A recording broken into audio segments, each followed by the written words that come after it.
and then we'll wait for a couple of people um to come in. Do you want to send me the YouTube link as well? Yeah, I'm going to do that.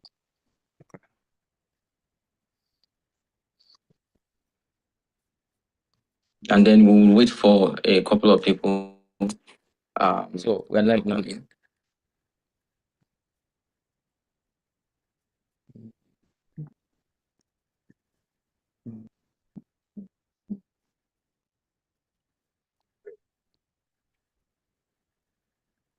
I'm going to drop it here for you in the chat.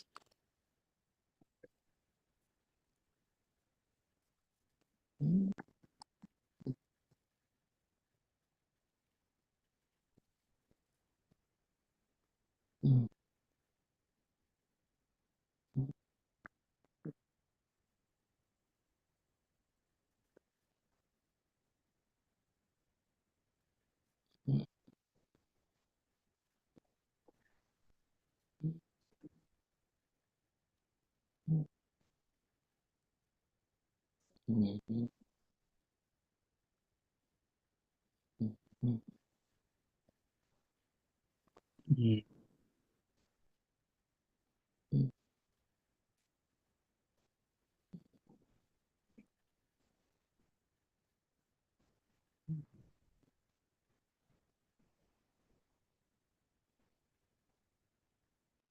Okay. Just gonna. So we're going to start in effectively in 3 minutes. Just use this one to wait for them.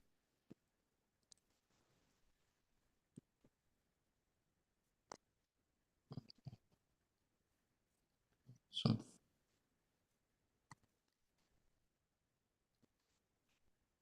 Sorry,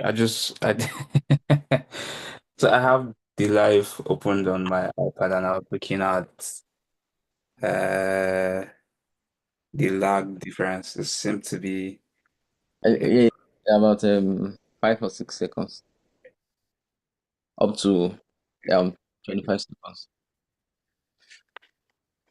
Okay, so hello guys, we are going to be starting shortly. You can see the countdown in front of you. So once the countdown hits zero, I'm starting. So we are using this opportunity to wait for more people to join in, right? And once they are joined in, we can fully get right into it. Mm, where's the how do I get to the comment? Okay. mm. Can you see now? Choose. Can you see it now? Yeah, Like the yeah, yeah, yeah. Yes, it's entered. It goes to the enter state, but it's not entered. It's clicked, and that. can you see it now? Yeah, I can. That's from the live. Oh, that's from the left. Yes. Ah,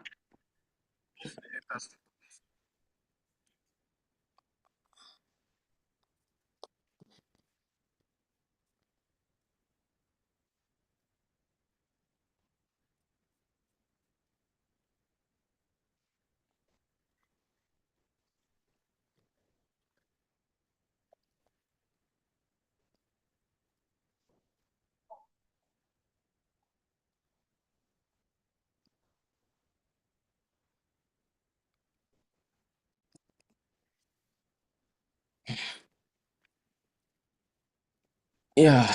So we're counting down to this, then can show my face.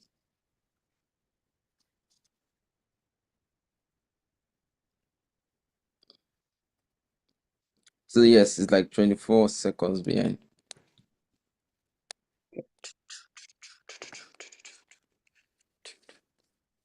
I think the next time I add the soundtrack to it.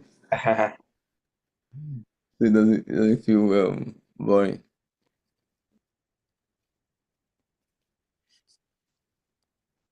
And we are there. So let me change my view.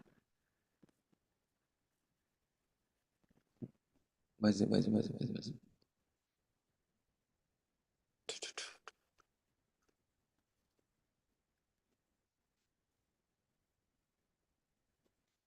Okay, so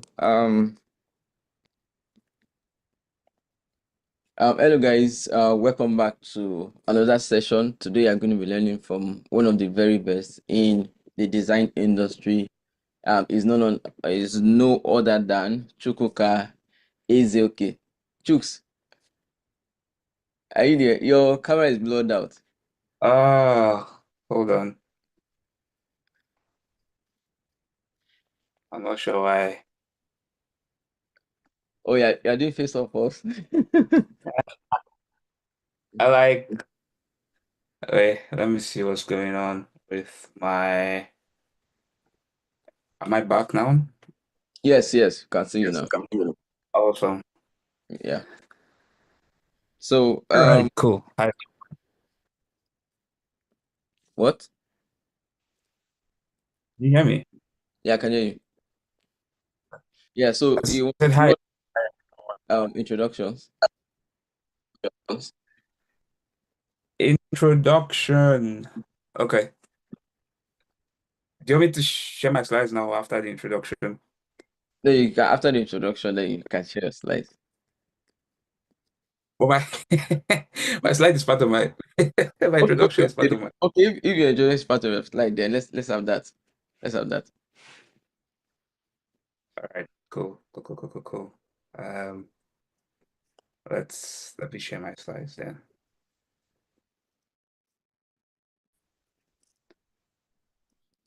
Okay, you can't see my screen. No, not yet. Yes. Not yet. That's so weird. Zoom is What? being very annoying right now.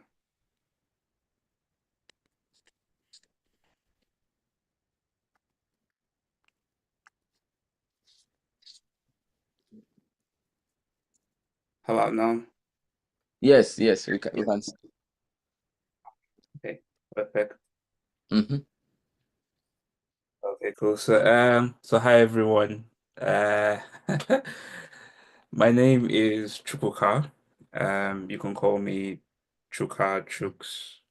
I've heard all the variations of my name. Um, yeah, so introductions. I say, what am I?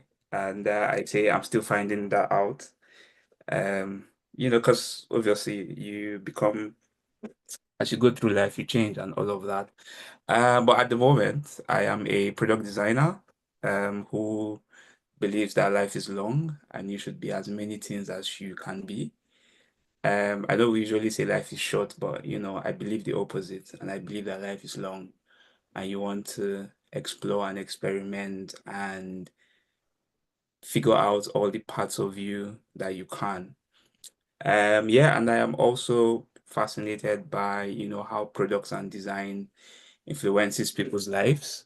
It is super, super exciting to me and fascinating to me and interesting to me to see how people's behavior sort of change based off design, because everything we see is designed, like from the houses we sleep in, from the bed we sleep on, from the slippers and the shoes that we wear, down to the clothes, down to the glasses we use, to the phones we use, to the pots we use to cook, to like excuse me, every single thing is designed, right? Down to like the processes we use, the services we use. And so it is very interesting to me and very fascinating to me to see how all of these different designs done by people affect the lives of other human beings and affect their behaviors. Sometimes it can be for good, for bad, but that's a topic for another day.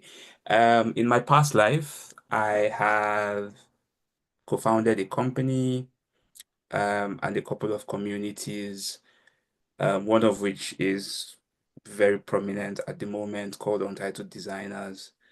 I have worked in different organizational structures and setups, so like from agencies to working with startups that I took products from zero to one. Like I came in when there was no product and designed the product, built that product, to working with startups that had a product already and I joined and either redesigned that product or evolved that product or took that product to a new height. And yeah, I've also worked with like established companies like Sterling Bank, Paxful, which was a cryptocurrency company back then when crypto was, all over the place.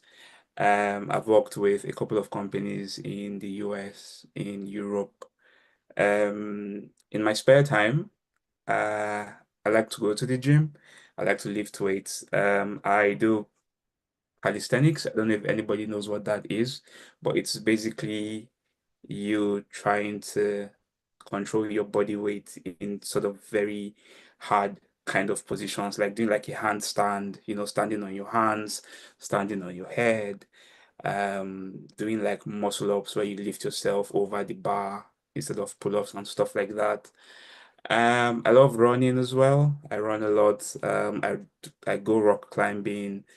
I love taking pictures, reading as well. I read a lot. At every point in time, I'm probably reading a minimum of 2 books, which is crazy. But yeah, I also love playing pool. So if any of you ever wants to challenge me at pool, just like shoot me a message and we'll set up the time and date. Yeah, and I love learning new things. Again, it ties back to my belief that life is long and you should be as many things as you want to be. And so I tend to learn very random things that I have no business learning, but it's fun. Quite recently, I went to a salsa class on Wednesday and I realized that my hips actually does lie. I'm not Shakira whose hips doesn't lie. Um, and yeah, most importantly, I love to sleep. Um, if you ever call me and I don't pick your call, I'm probably sleeping. Just a disclaimer. But yeah, that's a little bit of introduction about myself. And yeah, I can't wait to dig into the conversation that we have for today. That's awesome.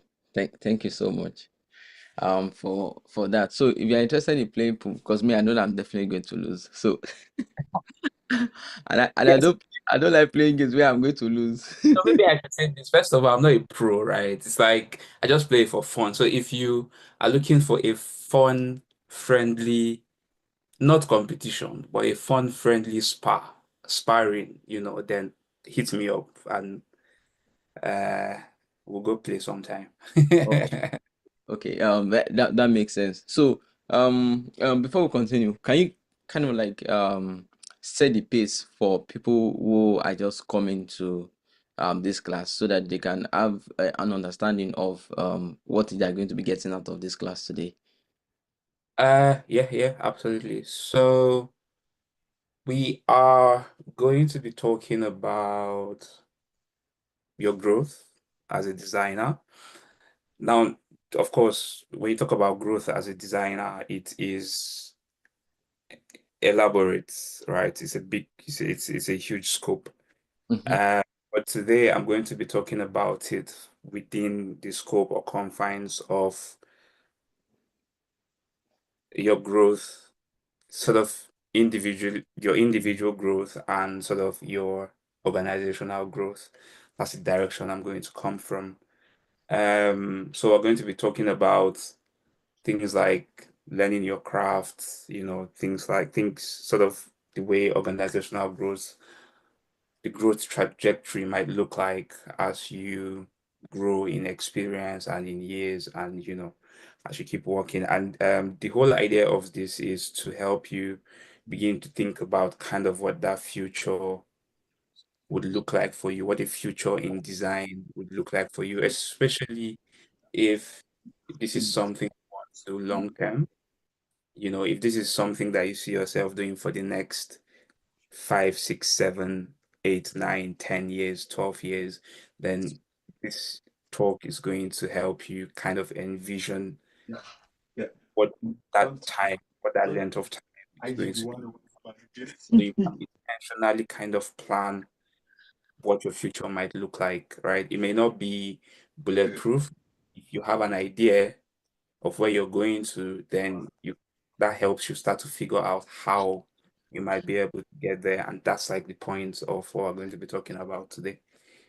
What's he? Oh, okay. Awesome. That's lovely. So do you want to let us understand what beyond the pixel is? Oh, so again, like I said, when we talk about growth as a designer, um, it is it is very elaborate, right? The scope is wide. Um, and you can talk about growth from the technical aspect where we talk about how you can grow being better at, you know, pushing out your visual design or your graphic design or whatever it is. The technical side, we can talk about how you need to get better at color, you need to get better at typography, you need to get better at all of these very technical bits that end up increasing the quality of your output as a designer. All of this happens in a design tool, right? Um, but like I said, I'm kind of going to talk a little away from that and just focus on kind of your career-ish. That's kind of the direction I'm going in. So it's like I'm taking you out of those design tools and I'm saying, hey, leave the design tool first. Let's leave pixel pushing, right? Stop pushing pixels first. Let's think beyond these pixels that you're pushing. Let's think beyond this design tool that you sleep and wake up in. Let's think about what your career is going to look like. And that's the idea for Beyond the Pixels. Like, leave the canvas. Let's leave the canvas. Let's zero in. Leave pushy pixels. Let's zero out.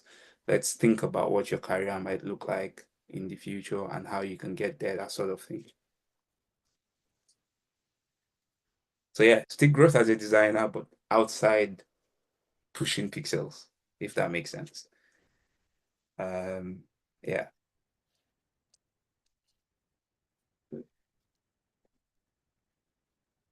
Are you there? That makes sense. Yes, totally. Yeah, can you hear me? Yeah, I can hear you. Yeah. Okay, awesome. So, do you want to go into it now fully? Yes. Okay. Uh, yeah, let's do it. So yeah, so I mean, you've already told me to explain what beyond the pixels mean, but and Yeah. just exactly what I have said, right? What does beyond the pixel mean? It's like design being really diverse, and if we say growth, it's like this very diverse thing and this very elaborate thing. But like my scope of talk for today is how to zero out and focus on your career growth and your career advancement. That's the that's the perspective that I'm going to be coming at it from today. So to kick us off, we all know what design is. Everybody probably has their personal definition, understanding, whatever it is, of what design is. But I love this particular definition from Rena, who works with Google Design. And it says every company, every team has their own understanding of what design is and what the role of designers should be. Within the user experience field, there are so many specializations. You've got like interaction designer, visual designer, information architect, motion designer, prototype. Title is plenty. But the understanding of what design is can really vary across companies, organizations, and teams. So even though we might have our personal opinions of what design is or our personal understanding of what design is, the truth there's this other side that companies also get to define what design is to them. And that's why you see a situation where a senior designer in company A is not necessarily a senior designer in company B. A mid-level designer in company A is probably a junior or a senior designer in company B, right? So it's like each company kind of defines what design is to them. And this goes down to responsibilities, not just titles. Like you could, there are certain companies where the responsibility of a mid-level designer is kind of the responsibility of a senior level person. There are companies where the sort of requirements, oh my God, is that a balloon? Okay, there are companies where the requirements are kind of different. Maybe you are required to know how to design and how to write code. There are companies where that's not necessary, right? So it's like it can change across companies and across board and across teams as well. Um, and again, a little bit more talk about design. We talk about the evolution of design. Um, this I like because if you look at the past, kind of how things have gone, have evolved over time. It's like regardless of your interpretation of design roles, we at the moment we've seen like a growth and gradual maturing of like UX, UI, product, service design. We've seen growth over the years, both like at the industry level, right? And the understanding of design and what designers do has sort of evolved as well. We've gone from just pushing pixels to actually being involved in every single touch point in a product, right? We- I mean, it still happens, but there's a little bit of shift going on where you now have sort of more companies being open to allowing you talk to customers, for example, collaborate with customer support or customer success to talk to customers. There are more companies that don't just see you as somebody who just pushes pixels and goes into Figma or Illustrator or Photoshop and use color and triangle and rectangle and all of that. So there's kind of that change, there's kind of that evolution, and it's happening over time. Um, and we as designers, right? Again, we've gone from designing just like rectangles and circles and whatnot in Figma to actually being involved in all of the touch points to impact businesses and to impact customer experiences. Now let's talk about you as a designer. Who is a designer? And I just got like this definition of Wikipedia. Because to be honest, right, again, everybody would probably have a definition of who a designer is, right? We all have a perception of who we are as designers. But this is a definition I got from Wikipedia, and it says a designer is anyone who plans the look or workings of something prior to it being made by preparing drawings or plans. The reason I love this definition is it doesn't specifically say, oh, a designer is somebody who does product design or who does service design or who does UX design or who does research or graphic design or whatever it is. This is plain simple. This says a designer is anybody. So anybody can be a designer. A designer is anybody who is able to build something or to make something that was intangible, tangible in a form, right? Go from something being intangible and creating that thing and giving it a form and then it becomes tangible. That's a designer.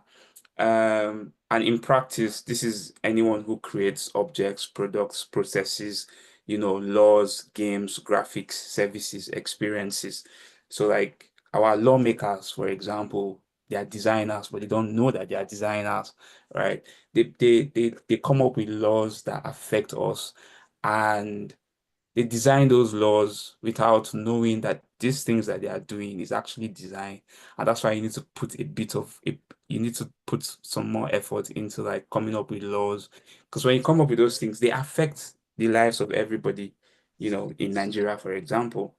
And remember, we said products design can influence the life of people, right?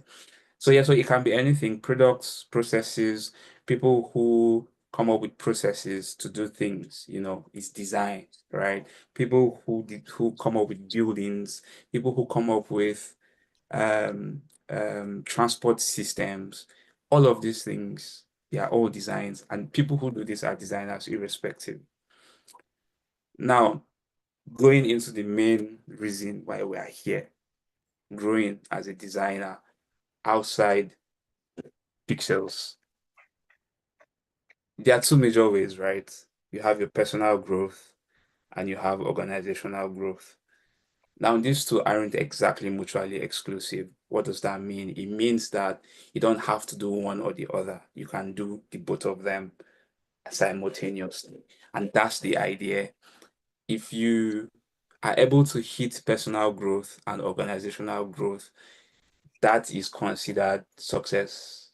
Of course, you can hit personal growth and still consider that success on its own. You can hit organizational growth and still consider that success on its own. But the epitome of the success itself is hitting both of them together.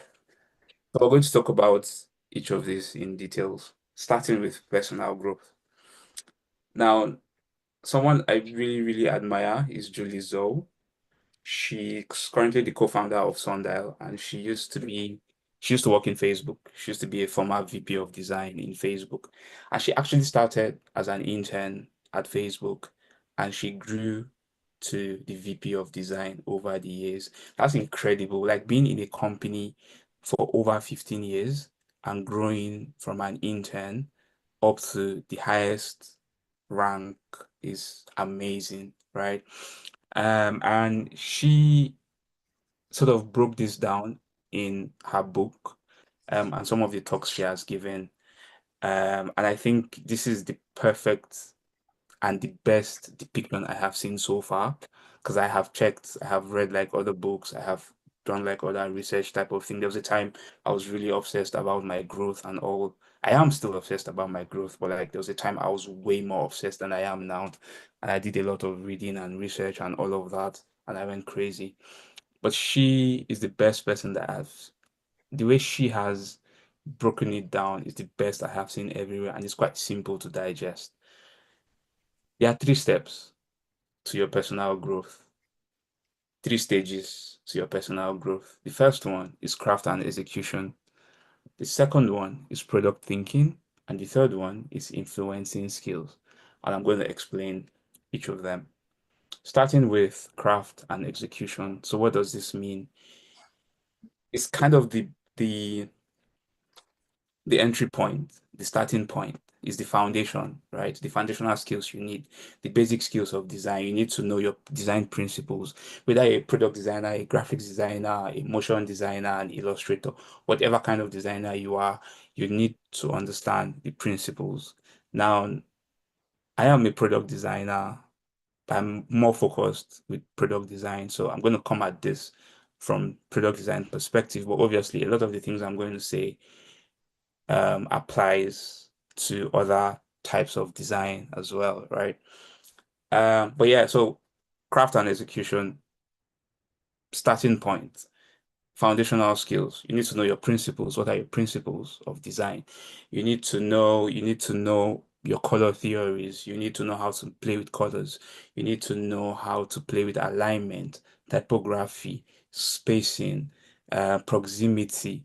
You need to get better at the visual aesthetics of your work. You need your visual quality, the visual quality of your designs have to get better and increase over time.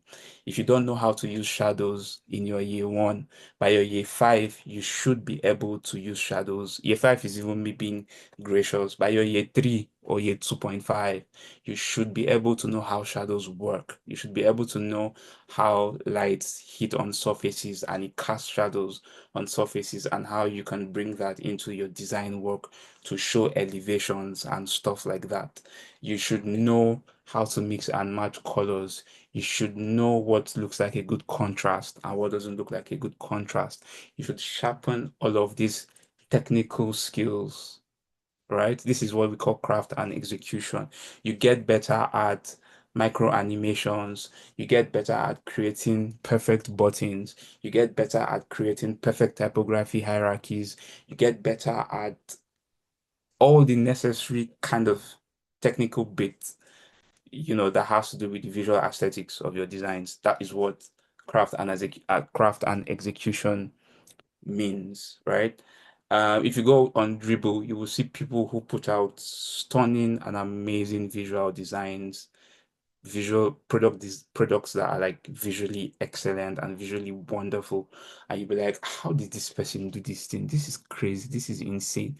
That's the level you need to get to in terms of your craft and execution. If you can get to a point where everything you do starts to like be really solid and very and of high quality, then you're really like you're well off on your way to getting a job, you're well off on your way to getting a promotion, you're well off on your way to changing jobs. Because like if you think about it, when people want to hire you and they go to your portfolio, the first thing that they see is the visuals first. That's what catches people's attention before they even think about reading your case study or figuring out if you followed process.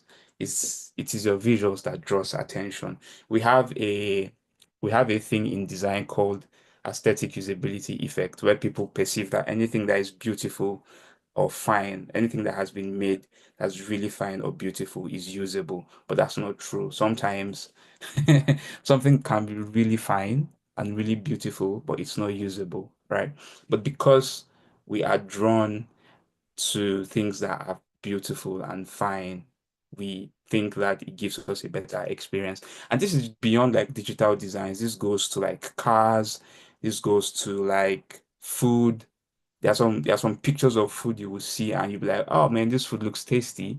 And then you eat it and you're like, oh my God, what have I done to my stomach, right? And this goes down to we as humans, right? When we see a fine girl or a fine guy, sometimes we think that, oh my, this fine girl, she probably has like 200 million people in her DMs. This fine boy is probably a player because a lot of girls are pining over him. It's like, so it's like, it goes beyond that, that aesthetic usability effect thing. It goes beyond just like designs on a screen. So yeah, so the more you get better at the technical bit, um, the more you grow. The second bit is product thinking. This is the next level or the next stage after the technical bit.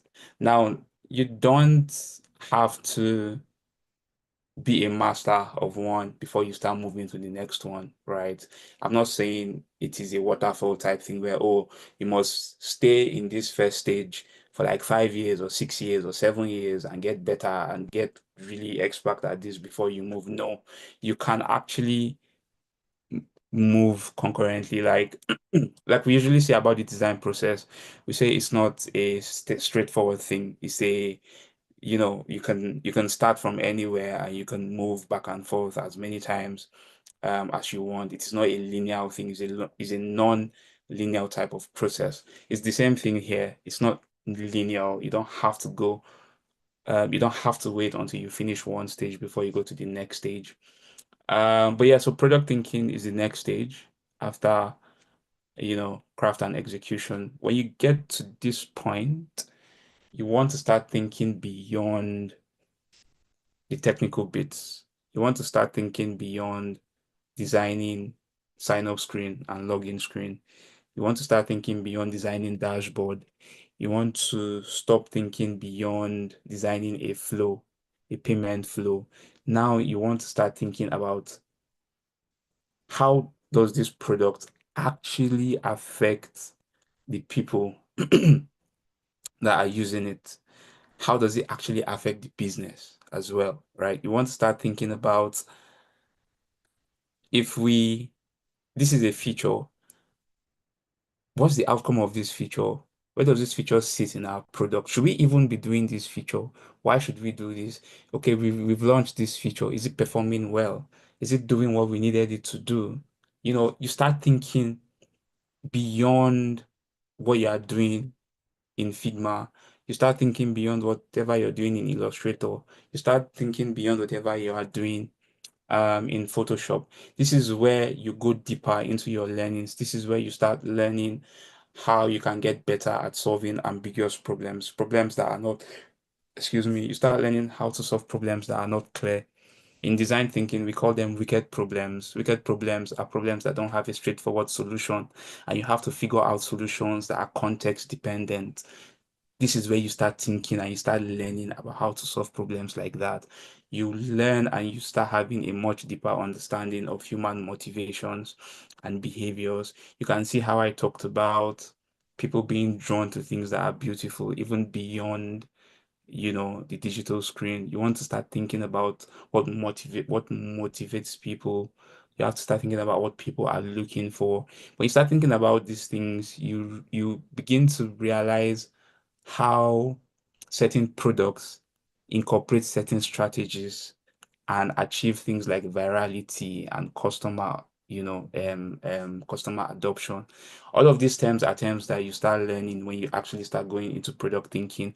I'm going to try as much as possible to stay away from some of these terms because they are like a conversation for another day and they're pretty much in depth. But yeah, you go from designing a simple, interaction flow to a challenge like helping a new user, like a new user experience that helps people understand the value of insurance so that they can keep paying monthly. Right. This is you going from creating a flow that allows people to create an account on an insurance service. Um, and if you learn to solve hard problems, companies will actually come for you. Because companies are always looking for people who are able to solve problems, and companies always have problems to solve. That is why they exist. Companies exist to solve problems, and there's always problems to solve. And so, if you can think beyond your pixel pushing and solve these problems, you will go really far and you will do it really well. And then the third stage, which is sort of at the top, is influencing. And this is where you begin to learn to get better at communication and collaboration. This is where you can talk to people and get them to work with you and to sacrifice for you. This is where you can conceive a product in your head and you are able to communicate the vision of that product to your stakeholders. It could be the CEO, it could be the head of design, it could be whoever you are reporting to.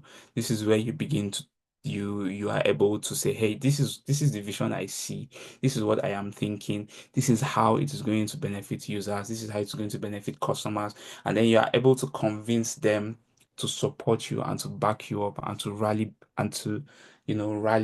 around you. If you're leading designers, you're able to inspire them to rally around you and to design this vision that you have. If you are reporting to um stakeholders, higher stakeholders, this is where you are able to convince them that a problem is worth solving, right? So yeah, influencing, this is like top notch. If you get to this point, you are probably a leader at this point because one of the very key skills of being a leader is your ability to influence. It is very, very, very critical. So if you have joined in and your dream one day is to be a leader in design somewhere, you need to get better at influencing people. You need to get better at that. So you need to work on your communication skills. You need to work on your collaboration skills. You need to work on your articulation skills. A lot of us, when we say explain your design, explain what you are thinking to your CEO. You can't because you can't speak the language of your CEO. You go there and be saying, "Oh, the button, it should be this color," because like that's not the language of your CEO. Your CEO wants to hear money. Is this thing going to bring money? Is it going to help us save money? Like, so you need to learn how to speak the language of whoever stakeholder you are talking to. If you're talking to a marketing person, the language you use is different. If you're talking to a salesperson, the language you use is different. If you're talking to a finance person, the language you use is different. So learning all of these languages and still being able to communicate whatever the value of that design is or that product is or that vision is very important at this stage. And let's talk about organizational growth. For organizational growth, it is divided into two paths. You've got the individual contributor, which is the IC, and you've got the management path.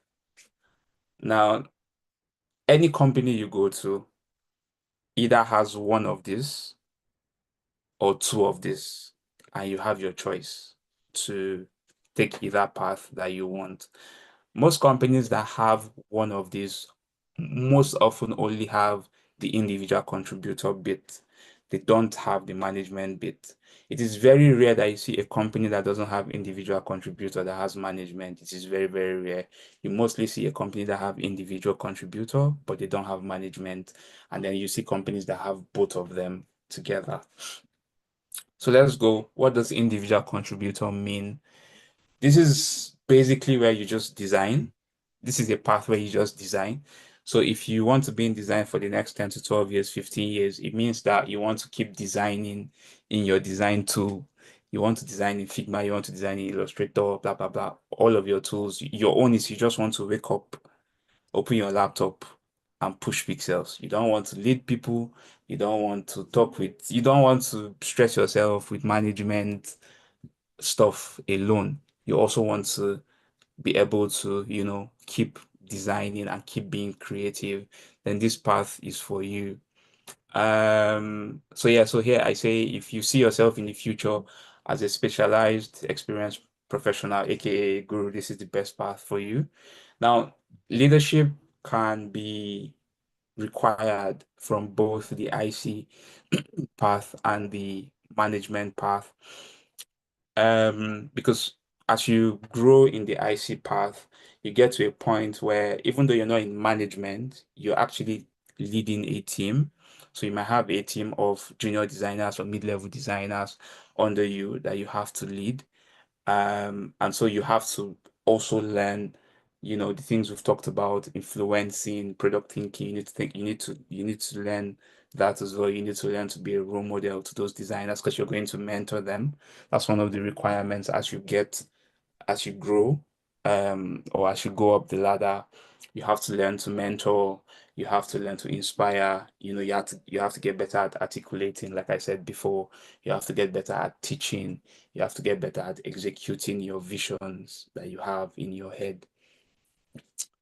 And yeah, for management, what does this mean? It just means that you get to manage people, right? So if you are someone who your strong suit is managing people, um, inspiring people, getting people to do stuff, then this is the path for you, right? So if you enjoy running teams, leading projects, managing people, and if you don't mind taking a step back from design tools and allowing other people create, and then you indirectly create impact through them, right? So other people actually go do the design and you create the impact through them.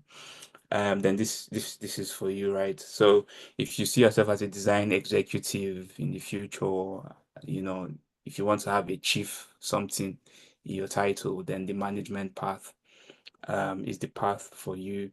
And this involves a lot of like hiring, firing people, empowering people, again, managing all of that bit.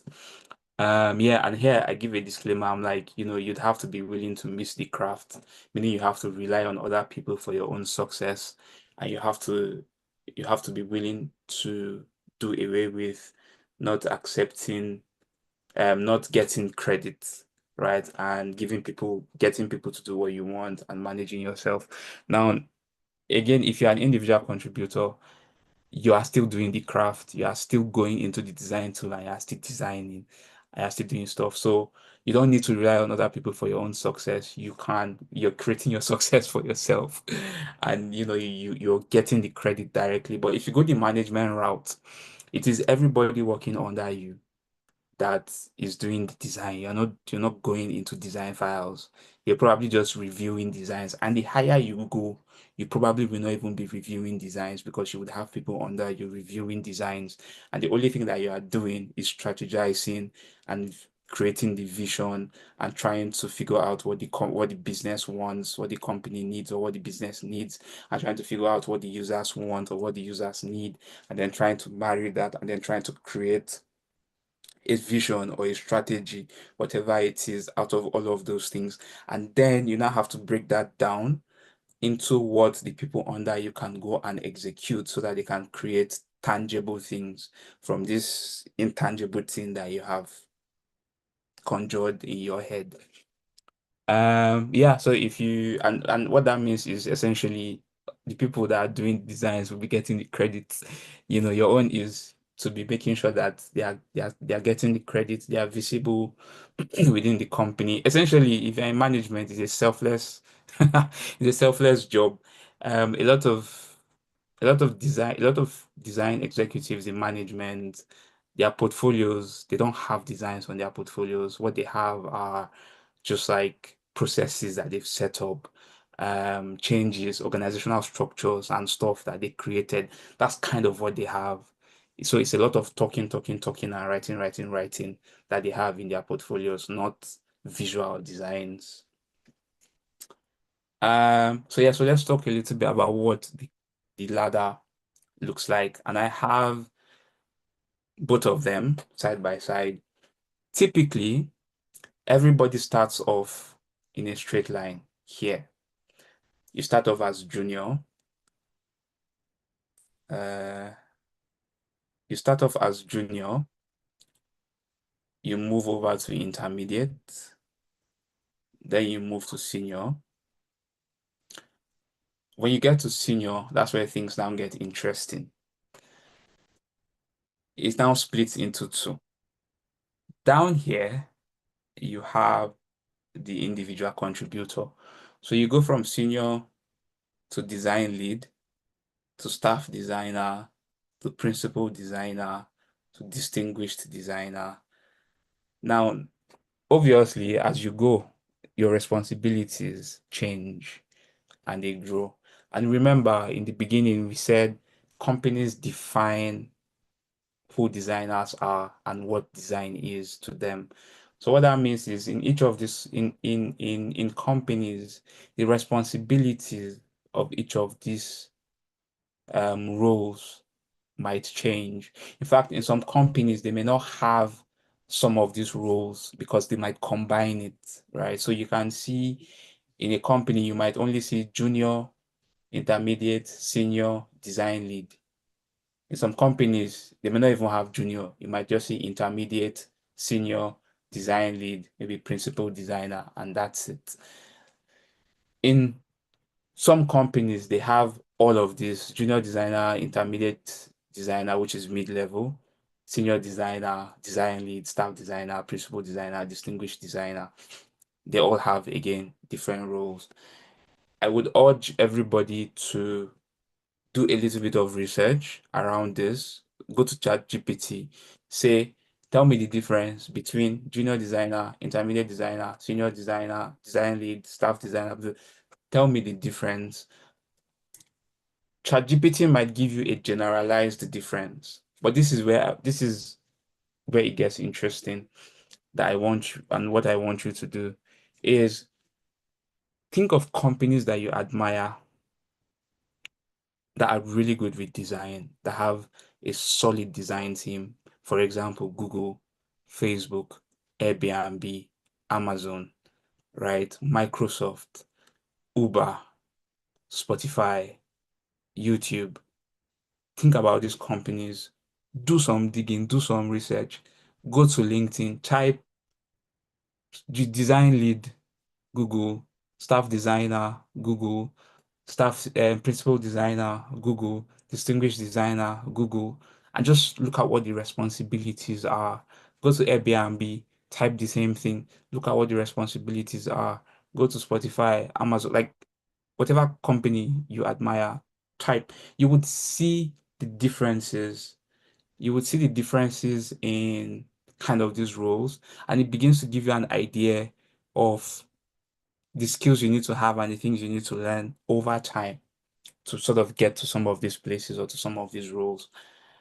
Now, that's for the individual contributor. If you want to go the management route, once you get to senior designer, the split is at the top. So you go to design manager, and then you go to senior design manager, and then you go to director of design, and then you go to chief design officer or VP of design. Again, this is dependent on the company, right? So some companies might have a chief design officer instead of a VP of design. Some companies might have a VP of design instead of a chief design officer. some companies, the chief design officer might actually be the director of design, and then there's a VP of design that's higher than the chief design officer. So again, depending on the company, these things can vary.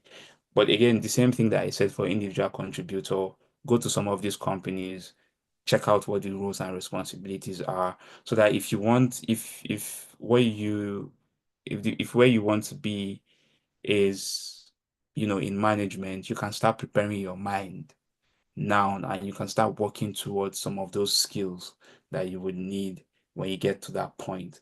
I used to, when I was like starting off in my career early on, I think like 2 years in or 3 years in, when I was doing this research to figure out kind of what my growth would look like and all of that, I created a Google Docs where I sort of wrote out all of these different bits, and then I just put like responsibilities from 2 to 3 companies that I really admired. I just put like what the responsibilities look like and all of that. And that helped me figure out what I needed to learn. Because sometimes we struggle with, oh, what should I learn next? What am I supposed to know? And you get to a point in your journey or your career as a designer, you feel like you have arrived, because now you wake up from your sleep and you can design flow and you can design product, and then you get so comfortable in that point and you stop growing because you don't know where else to go from there. So having something like that keeps you on your toes and lets you know that there's always somewhere to go to. If you want, you can make it like a checklist and be checking it off one by one, no matter how long it takes you. If it takes you 7 years, 8 years, 9 years, 10 years, it's fine. As long as you're checking it off, it's fine. You're not supposed to become a director of design in 2 years. There are people who have been 10 years into this thing and they are yet to be director of design. There are people who are 15 years, 16 years, 17 years, and it's now that they are becoming direct. Like, there's no timeline, right? Go at your own pace, learn at your own pace. Now this is an example of my own, and like I said, I did a bit of research around this, and I just wanted to have an idea of what my growth might look like. And at the time I did this research, I was a mid-level. I was considered a mid-level designer. And I just drew this thing for myself where I said, okay, I want to go the management route because I think I love management. So this is me saying I'll go from mid-level to senior and then lead and then design manager or design advocate, and then I would do an MBA, and then I would become like a chief design officer or a vice president of design. Because for you to get to this point where you are an executive, you don't just need to know users, you need to know business, right? You need to be able to speak business terms. You need to be able to say, excuse me, you need to be able to walk into a room of CEOs and CFOs and CSOs and say, look, if we do this feature, it's either going to save us $200 million or it's going to make us $150 million. If we rebrand and target Gen Z, we are going to make $500 million. Like, you need to be able to speak that language. You need to be able to draw a correlation between design and money, or some sort of impact that is important to the business. It doesn't have to be money. It can be saving on cost. Like, this is a different conversation entirely, and I want to try not to go into into that because it's a whole different world on its own. But essentially, you when you do this thing and you figure out a map of what your career path might look like, it begins to give you an idea of what you need to learn, if you need to go back to school and do like masters, or you need to take more courses, or you need to get a mentor, or you need to, for example, here do an MBA. All of that, it gives you an idea. And by the way, I've gone back and forth in these roles. So again, I'm just going to say this as well. If you go the management path and you realize that, this path is not for me, I'm not enjoying it, I want to go back to pushing pixels in the design tool, you can go back. You can switch. You can say, I know do again. I don't want to manage people. I don't tire. I just want to do design. Nobody should disturb me. You can switch. You can go back to being an individual contributor. In the past, this was not exactly feasible, but now people can do that. Companies even set up their structures in a way that allow people experiment with some of these roles and decide if they want to stay there long term or they want to switch. Like you can do that now. Like I said, design is evolving, everything is evolving. So it's a good time to experiment. Um, yeah, so I have this thing, generalist versus specialist. As I say, being a generalist is good, specializing is great. Now, this was my opinion a few years back when it seemed like the industry was really good for generalists. But with the current state of the industry, sorry, when it seems like the industry was good with specialists, but with the current trend and the way the industry is at the moment, you are better off being a generalist. Now, you can decide to be a specialist in something, but you also want to maintain your generalist skill set. You don't want to be so specialist that you lose the generalist part of you.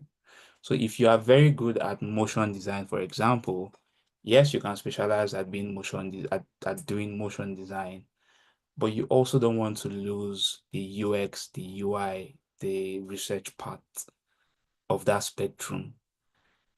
Why? Because at the moment, a lot of companies, besides the big boys, a lot of companies can't afford specialist roles anymore. You know, economic wahala and all of that. So they are hiring people who are generalists, people who can do a lot of these things. So if you love motion, for example, I would advise you to split your time. Say, okay, 60% of the time I'm working on my motion skills and I'm getting better because this is what I love and this is what I want to do more of. And then 40% of your time, or 30 to 40% of your time, you are doing these other ones on the spectrum. So that when they say, oh, we know you're a motion guy, but we need you to do product, you're not panicking because you know how to do it. So yeah, so specializing is still quite great because you have in-depth knowledge of a specific field. Or a specific industry, but at the same time, being a generalist can increase your, I call it your luck surface area, can increase your luck for, landing more roles, working on more interesting projects, stuff like that. Yeah, and then ensuring your growth, things you need to do or things you can do. The first one is, first of all, you need to figure out what path you want to explore. And have a friend who said, if you don't agree with yourself first, you would lose yourself, you would lose focus along the way. And that's really true, right? You need to figure out what path you want to explore. And how do you figure that out? You kind of see what other designers in those kind of roles are doing, follow them, see the kind of work that they are putting out, see the kind of resources they are sharing, listen to the kind of conversations they are engaged in, the kind of opinions they are sharing, stuff like that. Do research, go to companies, look at the job descriptions, the responsibilities of all of these roles, and see kind of which one resonates with you, which one makes more sense, which one you think you see yourself doing, in the longer term. Once you figure that out, then the next bit is how do you get there? And you can start figuring out how to get there. Another thing you want to do is network. I know we hear this a lot, but like it still works. You need to you need to learn to network. You need to learn to network internally, you need to learn to network externally. If you work in a company, you need to start building your influencing skills. You need to start making friends with your sales manager, start making friends with your senior developers or your developers. Start making friends with your engineering manager. When you start making friends with some of these people, you can start winning them over with small conversations that doesn't seem like you people are arguing. It can be a conversation where you're like, Tunde, how far now? Let's go out and grab, beer or something. I don't drink, but like, let's hang out, let's meet up somewhere over the weekend or something. And when you guys meet up, you can talk and you can, I saw this Apple that's very similar to what we are doing, or I think what they are doing makes sense. Like it's being able to like talk to them and not make it look like it's a competition or it's fight can win them over to you, which will be helpful because when you want to maybe make a case for something, it is these people that you have networked with, that you have won over to your side, that might support you, right? It's pretty much politics, learning how to play office politics, really. And I know a lot of people hate office politics, but sadly, it is what it is. You have to learn to play office politics, especially if you want to go to management. You have to learn office politics because that is what you're going to spend 80% of your time doing. Networking externally, you want to build network outside of your work. If you are in Nigeria, for example, you want to, as much as possible, build network with other designers in other parts of the world so you can see what they are doing, right? Because designers are doing a lot in like other places because of how far ahead they are.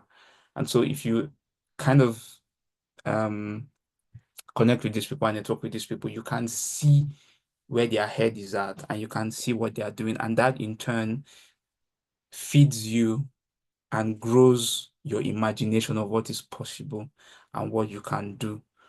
The third thing is getting out of the tell me what to do mode. Now, a lot of us are like, oh, I don't know what to do next. Can you show me what to do next? You need to, as much as possible, try to get out of that mode, especially if you work in a company already. You don't want to always wait for your engineer, for your design lead to tell you what to do, or your senior designer to tell you what to do. You want to also be able to go to them with problems and suggestions and all of that, because that's how you grow, right? Even if you're not working at the moment, you also want to figure out ways to learn.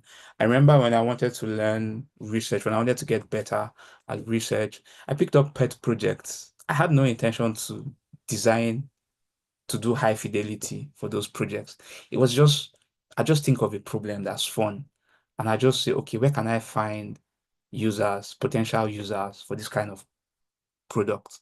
And I just go and interview them. I remember I went to, for those of you who are in Lagos, I went to this cinema in Yaba. Um, what's the name of this cinema in Yaba? What's the name of what's the name of that cinema in Yaba? No, the one that was it Ozone Cinema in Yaba.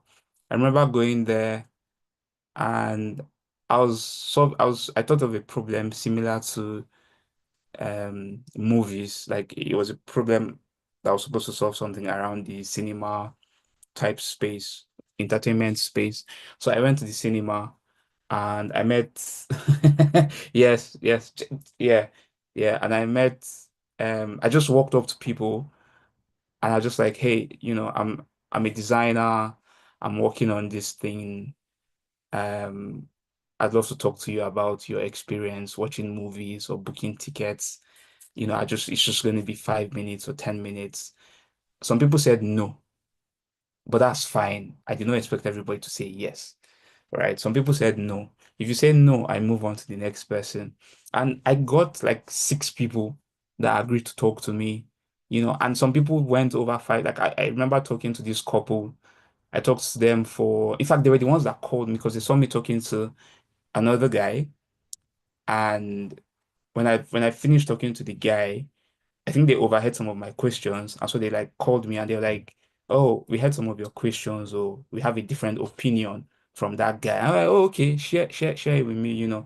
Some people I bought popcorn for some people. Obviously, back then things was cheap. You could buy popcorn for like 800 naira or something.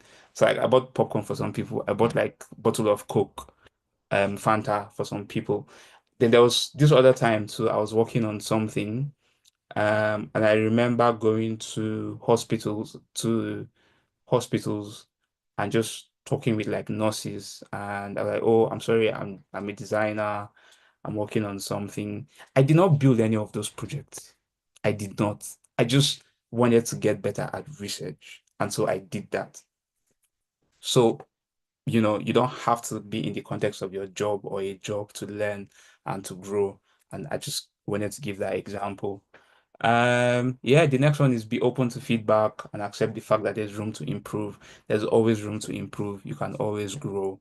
Be open to feedback. I think that's like very simple, straightforward. This one is also straightforward. Show your work as often as you can to as many people as you can for feedback. Now, my opinion has changed a little bit about this one. Show your work to people, but show your work to people that you can trust their feedback. You don't want to show your work to people who just say, oh, this it's not fine. It's not doing it for me. What does that mean? What do you mean by it's not fine? What do you mean by it's not doing it for me? Like, you want to show your work to people who can say, okay, I think your shadow is off and is distracting or is doing this. Okay, this is really good, but I think you can do better with your typography.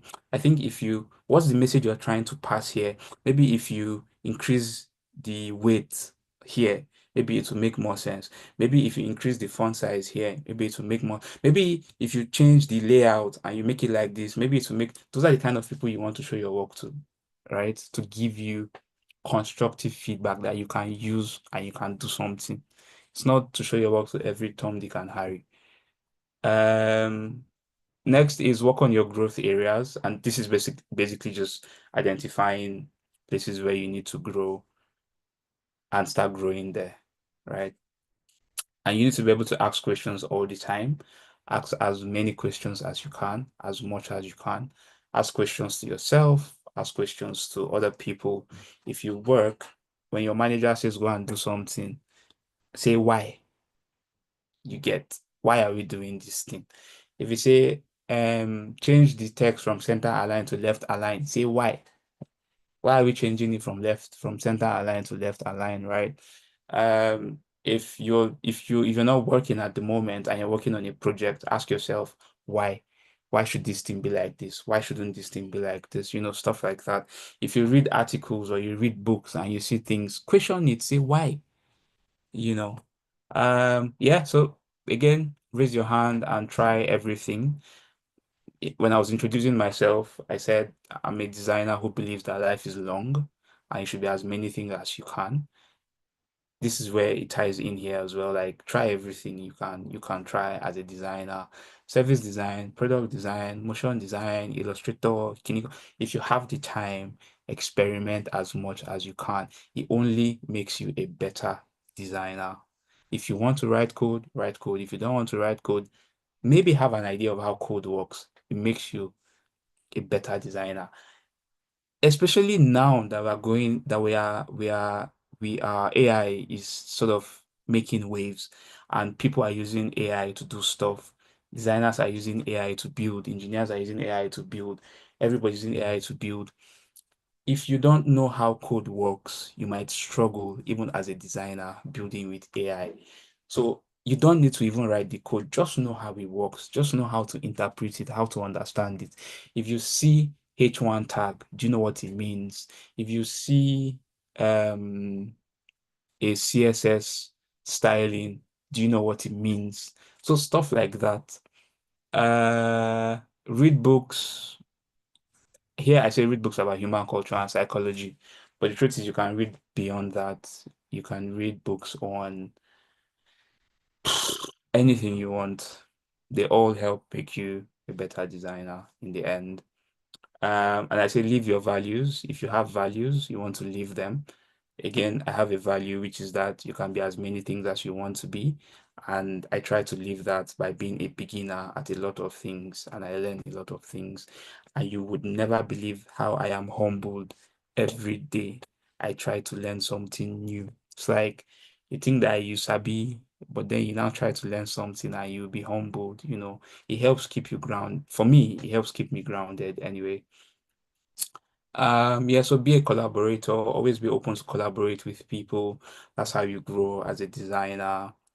Be a communicator, learn to communicate, learn to articulate yourself, learn to talk, learn to communicate your thoughts and your opinions, depending on who is in the room. Be an opportunist. You want to take advantage of opportunities. When opportunities come your way, dive head in. You know that thing where they say yes first and then figure out how to do it. If they say, can you say yes, I can do it. Go and watch YouTube video and figure it out. If you cannot figure it out, go and look for who you will drag to learn it. But yeah, be an opportunist, say yes to as many things as you can. Obviously, don't over say yes to things and then burn yourself out. But you want to take on as many challenges as you can that would help you grow. And yeah, be organized. Just small organization in your life, just very small, not asking for plenty, just very small organization in your life to sort of give you some structure that you need. The way I live my life is both organized and unorganized, and this is what I mean. I have a routine that I follow every day. For example, I wake up in the morning, I go to the gym at 6 a.m. I'm at the gym until 9 a.m.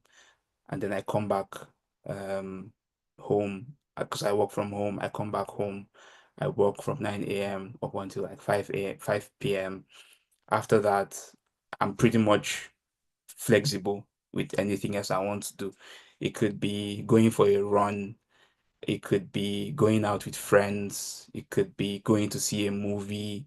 It could be anything, right? So there's a bit of structure and there's still a bit of unstructure, so that way I can switch between. I'm not overwhelmed by too much structure in my life. At the same time, I don't have so much chaos that I'm not able to get things done. And yeah, the last bit is optimize for continuous progression, aka keep making sure that you grow. Don't get too comfortable with where you are and you forget to grow. Obviously, growth can be, we get to define what growth is to us as individuals. You get to a point, and growth for you at that phase in your life doesn't necessarily mean getting better at design. It might mean getting better at something else, maybe getting better at cooking, or getting better at baking, or getting better at, I don't know, something else. It's all good. They all make you a better designer. Um, yeah. And you can, if all of these things that I've said is too much stress and too much wahala, and you're not interested in any of these things, you can obviously do a shortcut and go and start your own startup and call yourself Chief Design Officer or VP of Design, or whatever it is that you want to call yourself, and just chill there. And yeah, that brings me to the end of my talk. And I have a quote here also from Julie Zhou, who used to be a VP of design at Facebook. And it says, your career is defined by your skills and how you've used them, not by any external measure of your progress. And yes, thank you so much for coming to my TED Talk. I haven't been on socials in a while, but my socials are still active. I dip in every now and then to see if I have messages or something. But yeah, you can, I don't know, follow me, reach out to me on IG, Twitter, the same user handle, or you can just connect with me on LinkedIn if you want to. Um, and yeah, thank you for coming to my TED Talk, and I will be taking questions if there's any now. Wow, that is really, really, really amazing. Thank you so much, Jukes. I'm very sure that a lot of people have learned a lot about how growth looks like. I And hope a so. bit of a personal story too was I remember when I met my mentor in I have like two mentors, right? 2019 and Yeah, 2020. So when I met my mentor in 2020, the second one now, that one was it was he advocated that I if because I want to be like in design management. yeah, So I'm more of, like into more of design system manager now. Like that's the yeah, kind of role I'm into. Uh I it was one that like prompted me to like getting my MBA done and mapping out a roadmap that I can follow in yeah, order to get to that design manager role. So yeah, having an MBA is like very, very important, but not just alone, right? You need to learn communication skills. yeah, You need to own your design skills, and then yeah, you need to merge all of these things. So by when I say communication skill, I'm just referring back to everything Chuks has said in terms of communication skill. You need to learn to speak every other person's language. And a book I would recommend is a book written by Dale Carnegie, How to Win Friends and Influence People, yeah, right? You always want to be in that relationship where you are literally speaking their language and you are actively interested in listening. yeah, Um, because one of our superpowers as designers is being able to listen and being able to take feedback. I think you agree with me on this that one of the steps that you know that you've actually gone in design is being able to take feedbacks, regardless yeah. of Able to the guy I had to grow thick skin for feedback because there's some feedback that will hit you like this and you would doubt your skills. exactly, exactly. That was every designer actually. You know, It yeah, absolutely- yeah. So like being able to like communicate and convince people because like and you're not like trying to force your way to convincing them, right? I think it's more of like instead of like trying to explain this that, right? Just show them. So there was yeah, this project I embarked on very recently, and none of them have actually like worked on product before. It's just a guy that has an idea, and then a couple of people come together to build stuff, right? um and then like obviously like the developers too are there, and then all of them are advocating for like we don't need to talk to users, we just need to job heading. yeah, And it's not it's one of the Asian countries, right? And I'm like, first thing first, I'm a designer, I don't know anything about I have a fair idea of what the Asian culture feels like or looks like, but like yeah, there's no amount of what I'm going to design or influence that if I don't talk to the users, there's no way I can do it. And they were like, no, no, no, no. So I said, okay, I spoke to directly with this product owner. I said, see, I'm not going to argue with you about this. Let's just do a trial. If it's just one person you're able to find out in Asia, yeah, that and you know that is the best person that really has a pain to use this product idea that you have, let's speak to that person. And then after the call, you're like, Adi, I'm so sorry, I'm so sorry. I'm so sorry that so we've been going back and forth. We're like, Adi, we really need you on this team. After spending 2 months of no product progress, right? Just one conversation. They yeah, just use her, right? And then we are able to like shape stuff and everything. And they were like, and they will like at the pace that you're moving towards. So these are the things in terms of like communication system that you want to do more of showing rather than like trying to badge your way and forcing people to follow you. It's not going to really both out well for you. yeah, So let me yeah. see whether people have posted something in the group chat. Yeah, so So just on to the book that you recommended. I also want to recommend a book and it's called uh, Articulate Design Decisions, which is really good. Articulating design who, decisions. who wrote the book? Um, I need to find out his name. Just let me see. Okay, if you have the book, you can also like share with Uh, the community. yeah, I have the physical Okay, yeah. copy. So just the book title would be great.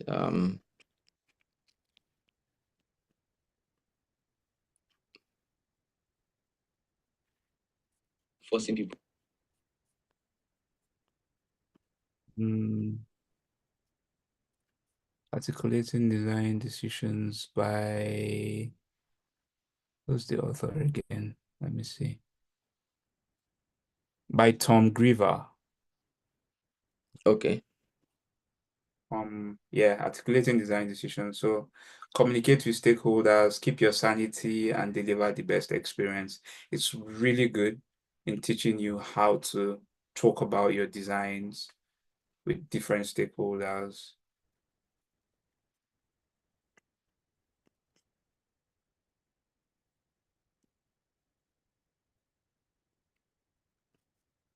Hmm.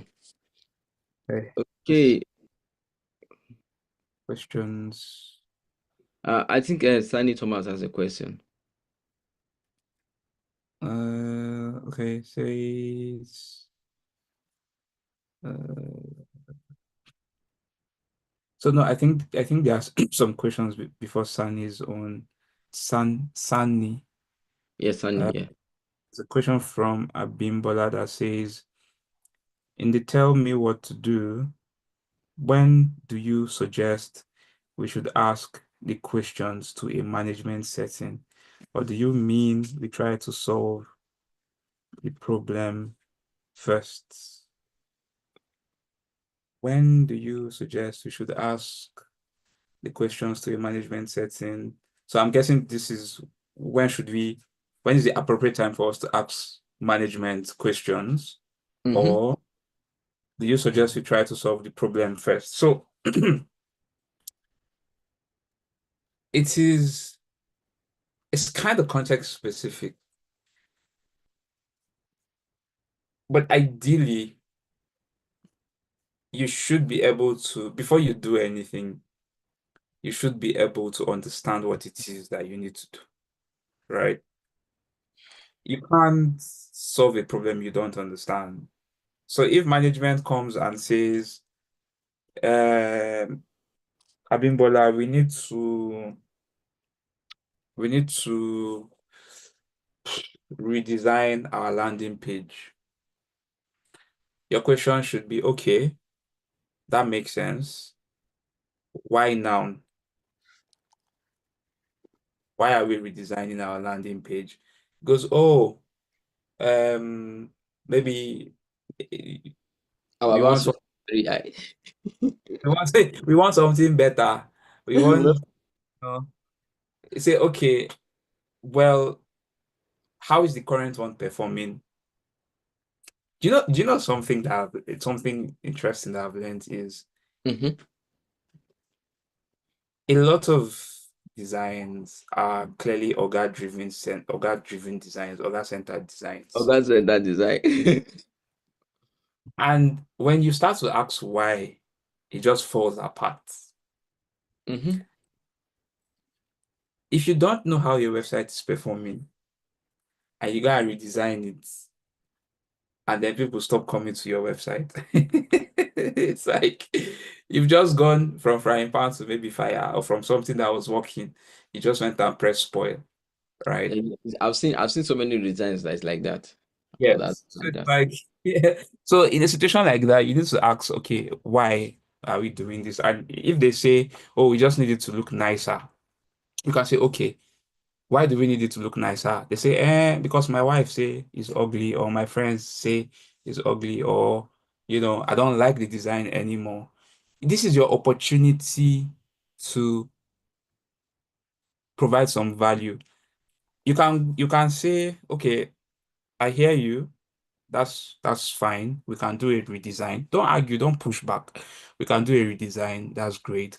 But since we are doing this redesign, can we use that opportunity to make the experience better, actually? Let's not just do UI redesign. Let's make the experience better. How is our current website performing? Do we have Google Analytics that we can look at and see what's going on? Do we have Hotjar that we can look at and see what's going on? Say, oh, we don't have. Okay, can we install Google Analytics for 2 weeks and let's see how it's going to perform? Don't worry, I'll be exploring the design. You understand? Because one of the things with executives is they always feel that there's no time. Yes, always. So yeah, so you want to create a balance between, because if you push back to do some of this, they'll tell you, oh, Abimbola, no, no, no, no, there's no time for all of those things. We want to do this thing yesterday. Investors are waiting. You Mm-hmm. understand? So you can say, okay, let's put Google Analytics for 2 weeks. Don't worry, it's free. You don't have to pay money for it. Put it for me. Or again, if you are friends with your developer, this is where it comes in handy again, because you can just go to developer straight and say, guy, how far? I beg, I want to start redesigning websites based on Oga's instruction. But I need you to do something for me. Can we install Google Analytics for 2 weeks? Let's see how it's performing. Your developer might not know why you want to do that, but because you have built a rapport with them, they can do it for you. Do you get what I mean? And you can just tell your guy, yes, I'll start exploring the designs, and then you can just monitor the website and be working on your redesign, so that if he comes and asks you how far now, you say you can show him something and say I'm working on it. And then maybe at the end of 2 weeks, you can go back to him or her and you can say, see, since we're doing this redesign, I've noticed that customers drop off here and here or something. So I've done a bit of tweaking in this redesign that I'm doing. It's going to help us get more customers here so that they will not drop. By the time you begin to show some of those values, it gets easier over time for you to convince them to give you time to do what you're supposed to do. Mhm. But yeah, so asking why is context dependent, but you want to always make sure that you ask why. Like if they come to you and say do this, you can go, well, why are we doing this exactly? I think there's another question that says, do you take breaks in your routine? I'm not sure what you mean by if I take breaks in my routine, but there are times when my routine falls apart, to be honest. There are times when, because obviously I'm human, and there are times when I'm tired and I just want to sleep or something. Like December last year, my routine was nonsense, like absolute nonsense. I was sleeping in the afternoon as it was nonsense. My routine was just all over the place in December. But yeah, sometimes I switch up my routines as well. So I listen to my body and I try to adjust my routine according to the pace of my body. So, like at the moment, I go to the gym in the morning. There are times when my body refuses to wake up at 6 a.m. and it wakes up at 7:30 or 8 o'clock in the morning. And then obviously I can't go to the gym, so I have to start working or I have to get ready for work. When my body starts to do that, I don't fight it, I don't struggle with it. I switch to going to the gym in the evening. So sometimes I listen to my body and I kind of play around with my routine sometimes when it's required. Um, so Sunny says, is it belittling to do something that is not stereotypic? Is it belittling to do something that is not stereotypic? Uh, I'm not sure what that question means, but I'm assuming you're asking if it is if you don't do what everybody is doing, if it like takes away the value, the answer is no. It doesn't take away any value if you're not doing what everybody is doing. It's good to think out of the box. It's good to think on the confines of the box. It's good to think around the box. You don't always have to think inside the box. Um, so yeah, if you have an idea and you think it's a bit out of the box, it's a bit unorthodox, go for it, see what happens, right?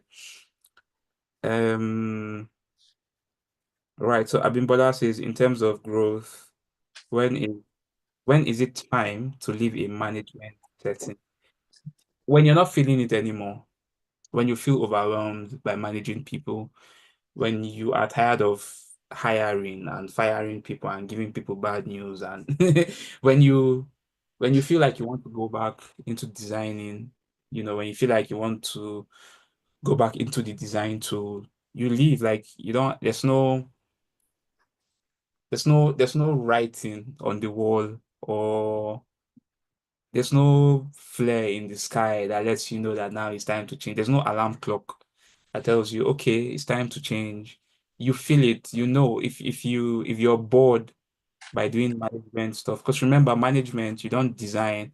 You basically just sit around all day and be talking to people and be entering meetings and be writing documents. And if you don't like doing all of those things, you can switch back to being an individual contributor and just be designing your team in Figma. There's another question here. I was playing around a design and the placeholder was placed on the right and not the usual left.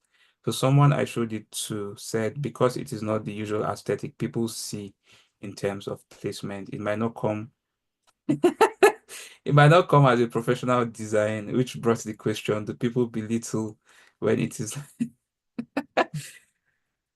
so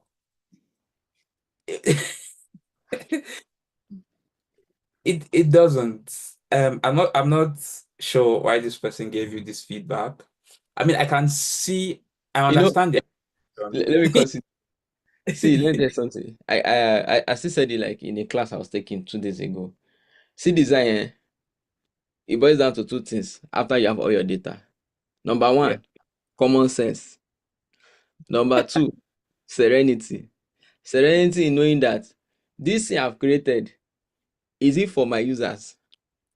Will my Yeah. users get it? So that's serenity. Serenity number two means know your limits as to what you can deliver. So those two things are like very, very important when you are doing like your entire UX. So you must always base it under those two rules because that's what I always do. Like, okay, this design, yes, that the Holy Spirit is bringing this design for me, or they are bringing this design for me from heaven, and it's not familiar with users. It's going to be something more problematic. I give example. The recent phones I'm seeing now from Xiaomi and the likes. These phones have existed since 2003, 2004, even up to 2006, but nobody bought it Mm. because they don't get it. Do you understand? Yeah. So, so the industry had to start building up people little by little, growing them gradually till they go to the level where, oh, okay, so I get it now.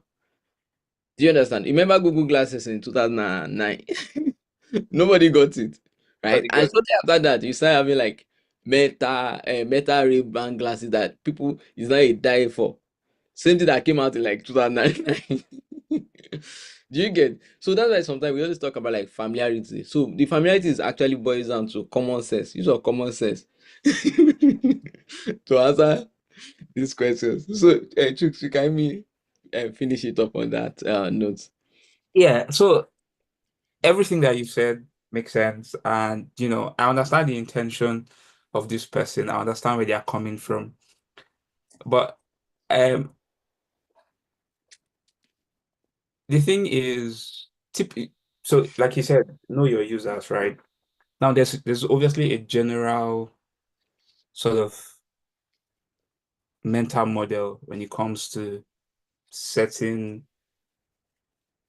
designs or layouts or doing designs in general. For example, everybody in Africa, maybe not everybody in Africa, but like most people in Africa, Europe, US, everybody reads from left to right? If you put text first, it's fine. People will read from left and they will see the text. If you put an image first and you put your text to the right, it still falls within the behavior of people reading left to right. They'll see the image and they'll see your text. There is nothing unprofessional about putting your text on the right. Until you do an interface that in Arabic you start writing from left to right too. Exactly. In Arabic, they put their text they read from right to left. So literally their text starts from the right. So what do you say if you are designing for an Arabian country, for an Arabic country? Well, what would you now say?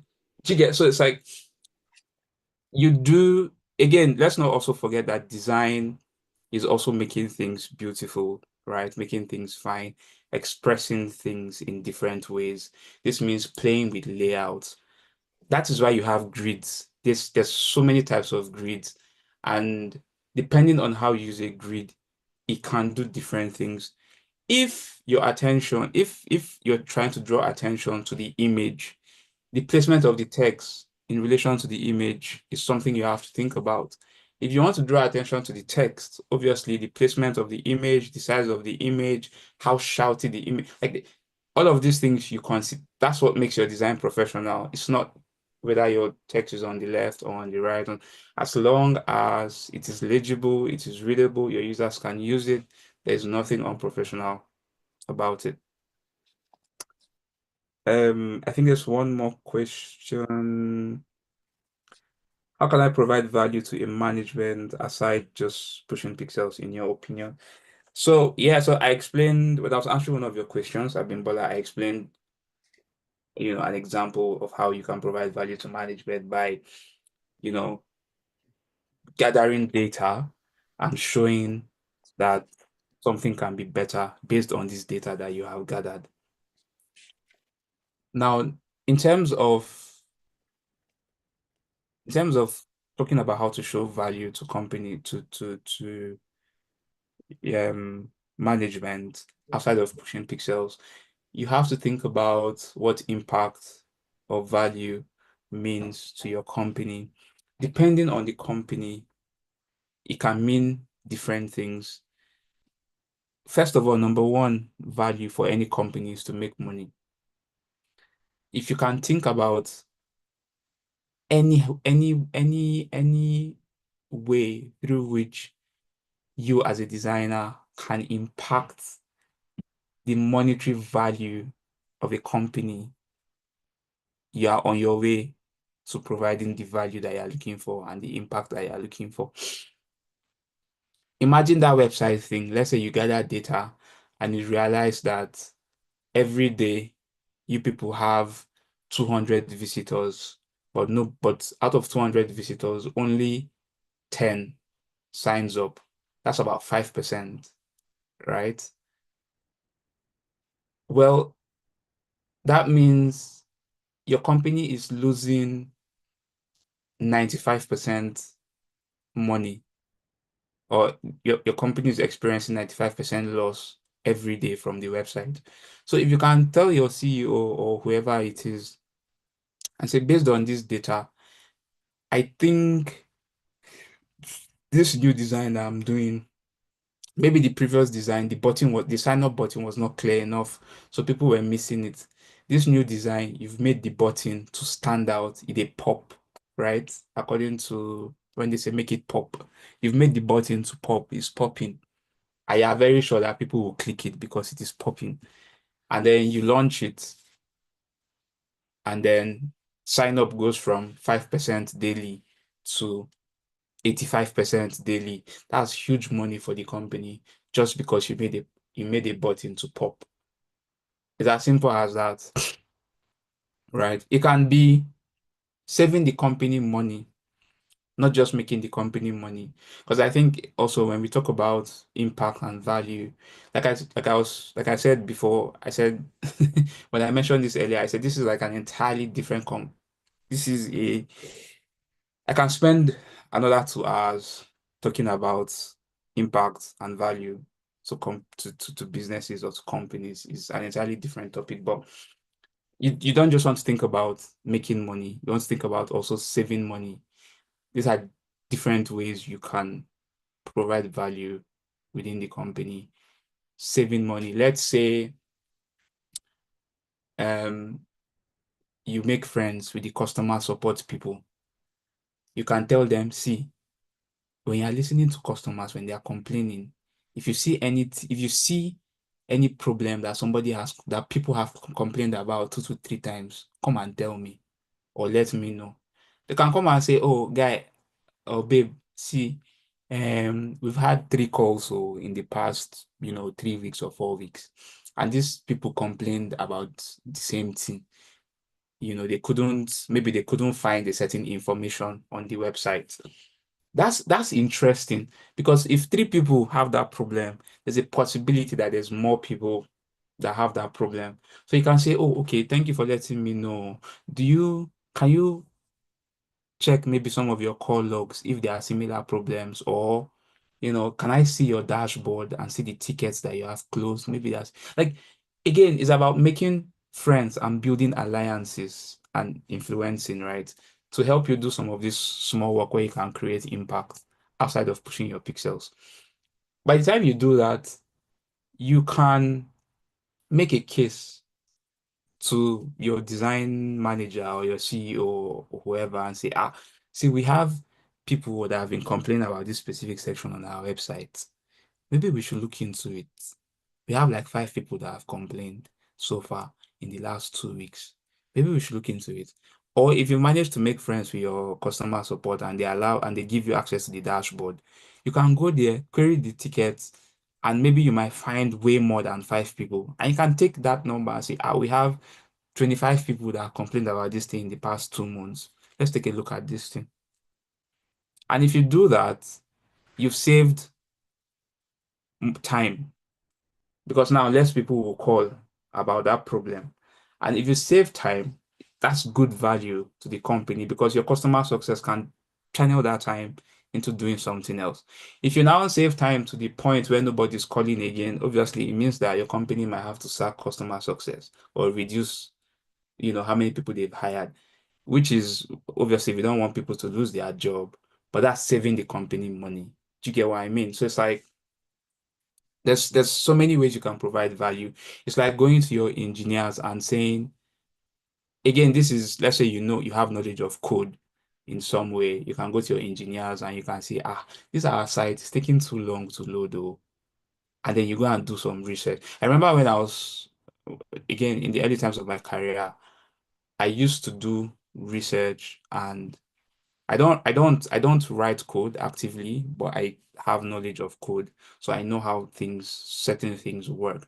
So I used to like go and do research and find out certain things and come and tell my engineer, guy, let's do it like this, it's going to make it better. Or, so you can, if you have knowledge of code, you can go and figure out ways to make your websites faster, and you can come and say, guy, this is going to make our website faster. Let's try this one, or let's do this one. If you think about your UX writing, you can make the copies on your website better. You can, like, there's so many ways you can add value. You just need to expand how you think about it. And like I said, this is like a full-on discussion for another day. I don't want to go in depth into this, but yeah, I hope this kind of light answer that I have given has kind of helped a little bit. And something else you can do, which is kind of something I did as well at some point, is carry your product to random people on the street that fit your customer segment. Record the thing. Tell them, sorry, can I record this conversation? Don't tell me your name. I'm going to do voice recording. I just want to record this so that when I go back home, I can replay it. You're going to be anonymous. A bunch of the time, people will agree to you to record the conversation. Say, oh, I work at this company. We just did this thing. I want to see if you can use it. Just help me test this. Say, don't worry, I'm not testing you. I'm testing this product. I used to do it. Give If you're struggling to go out in public and talk to random people, drag your friends that are not designers. Call your mom and your dad, your uncle, your brother, your sister, your cousin. If you go to church, take your product to church. After church service, call Brother Wale, call Sister Jessica. Say, come and help me test this thing. Record it. When you go back to your office, you tell your oga, see this thing that we did. People are struggling to use it. So let's take a look at it again. Practical and easy ways to do these things. But obviously, it requires a little bit of you taking risk and putting yourself out there, which can be scary. But you just have to force yourself and learn, and yeah, you'd be better for it. Yeah, so that's awesome that you said that. So actually we have an inner group that solve problem like this for individual designers.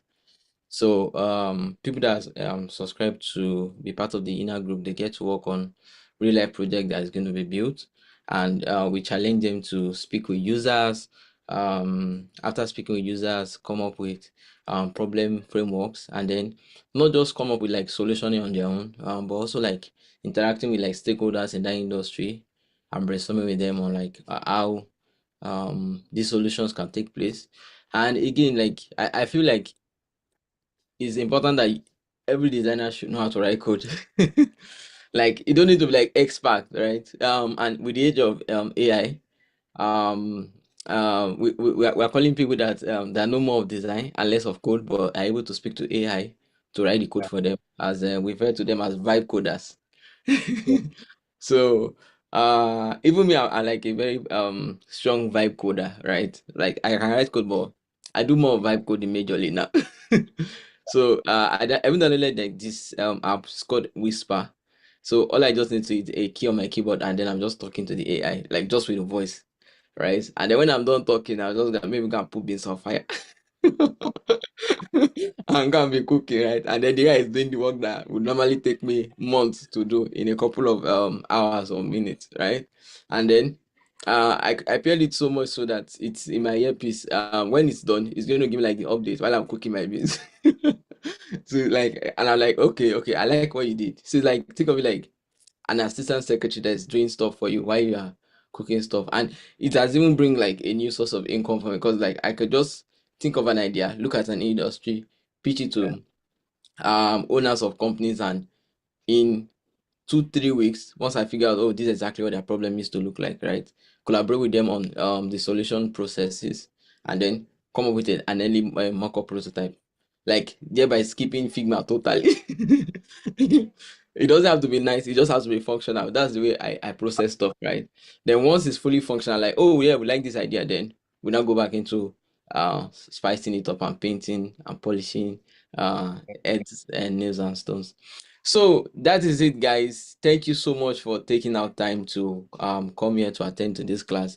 I'm very sure that many of you are going to look at this class and as a class that's going to change your life explicitly. Again, if you want to be an individual contributor, you want to grow yourself up to a design manager level, the inner class is waiting for you to groom you for that specifically.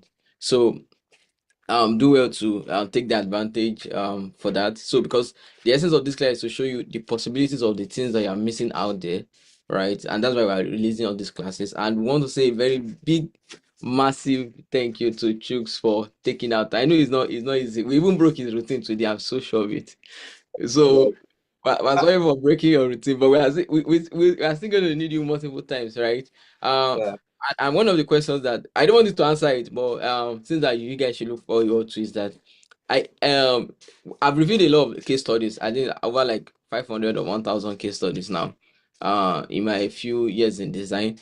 And one of the problem they mostly have is they talk about everything, like we do user flow, we do this and this, but yeah, where's your impact? And then everything is just watery. I was still reviewing one yesterday, and I was like, what you were saying is supposed to be clear, but how you structured your entire statement is just totally wrong and off. And that's why, like, maybe if you can expand on more on expand more on the on impact in the next class, it will help people to write better case studies that will actually grant them get them interviews or actual jobs or Yeah. clients to relate with. So once again, choose. I want to also do a shout out to the entire Frame Dojo team for always putting this stuff together. Our able community administrator, our head of operations, myself too, Chooks, and so on and so forth. So if I don't mention your name, I'd not forget about you. Just thank you for doing the very good work you're doing. So same time, same place next week, hopefully. See you later. Awesome. Bye, guys.